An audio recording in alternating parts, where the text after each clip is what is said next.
This kills overlanders faster than a Honda Civic owner after watching Fast and Furious, and most people, they sleep on it. Seriously, what's the biggest killer of the legendary Toyota Tacoma? Broken frame much?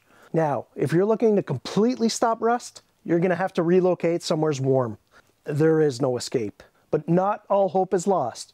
You can severely slow it down with a yearly undercoating, to the point that your rig will last just as long as what it feels like to go to IKEA with your wife. Now, as an overlander, I'm gonna show you the few extra steps that you need to do in your yearly prep, as well as show you the best products to use and the biggest mistake people make when it comes to undercoating, that if ignored, will guarantee an early death to your rig. Step number one is gonna be to wash your rig.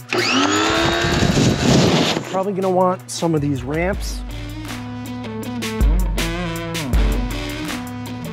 It'll be a lot easier to clean the underneath. Now, just as a safety, I'm gonna put some bricks under the tires.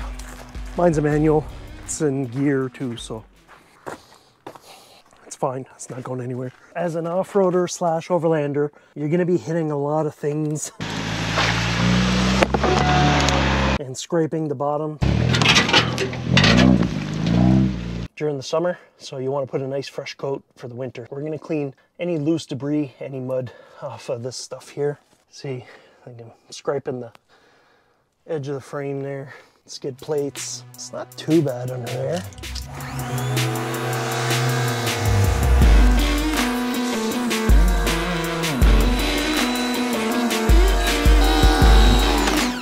See all this brown stuff that's not coming off? That's actually undercoating from the last couple of years, so it's good. It starts to make a coating over everything, and you just keep adding to it every year, so.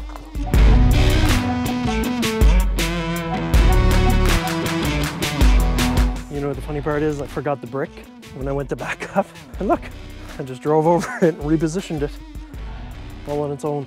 We'll come back tomorrow and we're gonna start the undercoating process.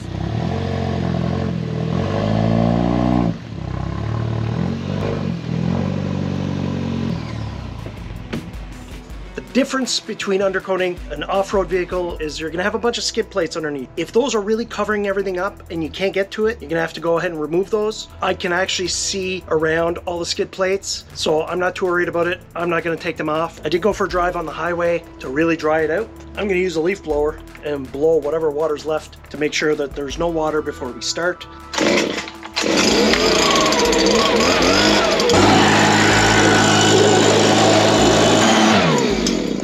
All right, so I didn't see a drop of water. I know it's really dry, so I can go ahead and start. Even though I did wash, you can see there's still some dirt. So at this point, you would come underneath, just wipe off anything that's big, wood, any big pieces of dirt. So this is the gas tank under here. It's plastic, so not too worried about taking the skid plate off there. Okay, looks good enough for me. It's fine, as per usual. Okay, so when you're crawling underneath and you're wiping dirt off and stuff, make sure you wear safety glasses so you don't get anything in your eyes. And like I said, this is a fairly new vehicle, so I don't have a lot of rust. You're gonna take the rust that's like chunked up and flaky, you're gonna take that off. As long as it's just surface rust, you can spray right over that. Your undercoating should neutralize it and penetrate through it. You're gonna get dirty doing this. And if you care about your driveway, you might wanna put a tarp down. Stuff's been sitting for a year, so I just use a paint stirrer, and you're really gonna want to mix this up.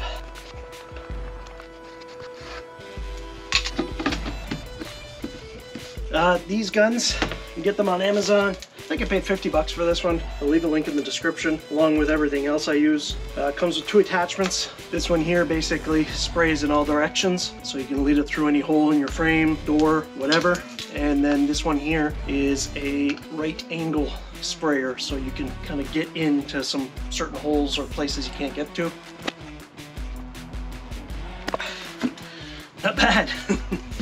Thought I'd make a lot more of a mess than that. And you want to do this when it's at least 15 degrees Celsius outside, or else the stuff gets too thick. It's not rocket science, just point and shoot. You want to coat everything that's metal. Don't spray your exhaust. It's just gonna smell really bad for a long time. Also, a lot of vehicles have sensors on top of gas tanks, so don't try to fish up in there and spray all up above the gas tank. You're just gonna end up messing up your sensors. Most undercoatings are good for boots and like rubbers. They're okay for that, so you can spray them.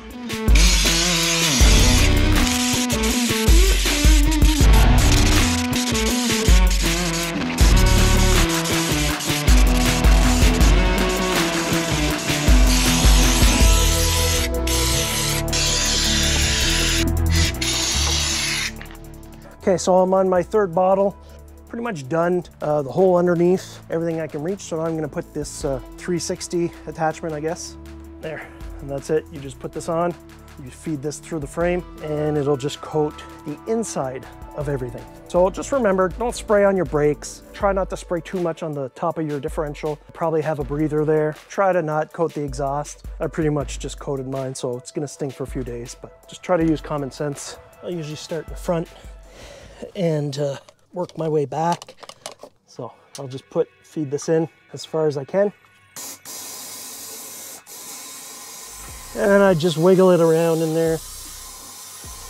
There, and then I'll pull it out, go in a different area, feed it in. Yeah, that's going right up.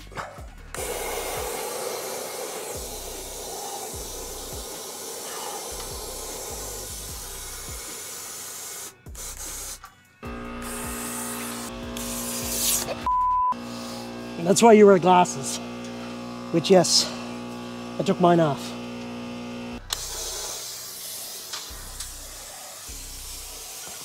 Now I'm gonna go around to the other side, do the same thing, and that's pretty much it. I mean, the pros of doing it yourself is that I could empty the whole bucket in my truck. You know, when you're paying a shop to do it, yeah, they're probably doing a good job at it, but nobody's gonna care about your truck more than you, so. Before I tell you what kind of products that I use for undercoating and what the biggest mistake that people make when it comes to protecting your vehicle from rust, I'm just gonna show you the last step that as an overlander, off-roader, is very important to do. And that is you grab a clean rag, some sandpaper, some rust paint. You're gonna take the sandpaper, just lightly sand it, wipe it down, and coat it. Right here I got trim clad rust, flat black. And there, so you can see here on the bumper, there's a little bit of rust. So I'm just gonna scuff it a little bit. If you care about everything else, tape it or put a piece of cardboard. I'm okay with it. It's fine. There. Don't want to spray your sensor. Okay, now the big thing is going to be your aftermarket lights, you know, as they chip away. See, you don't want flaking paint like that because water gets in between. So you want to take that off. These lights are like right in the elements. Look at that. When they're low to the ground like this, they're gonna get caught by all the elements. You don't want to spray the light though, so just like new. Back here, see right in there, hardware starts to rust. Let me know in the comments if this is making you cringe, me just kind of spraying whatever, but you know what, it's fine. I'm gonna show you guys what I use and the biggest mistake that people make for undercoating their vehicles. Here's what happens. And you might be doing this right now. You're doing research. You're trying to figure out what the best product is. Is it crown? Is it fluid film? Is it surface shield, blaster, whatever? Do you want to know what the answer is? It doesn't matter. It really doesn't matter. So the biggest mistake you can make is just not doing it. Anybody you talk to that's been undercoating their vehicles for 10 plus years, whatever products they're using, they're gonna swear by it because they all work to a certain degree. The worst thing you can do is not undercoat. What do I use? Well, you just saw I have a can of Crown. I have a can of fluid film. My big bucket that I have here, it's AB 600. I don't even know who makes it. I don't know.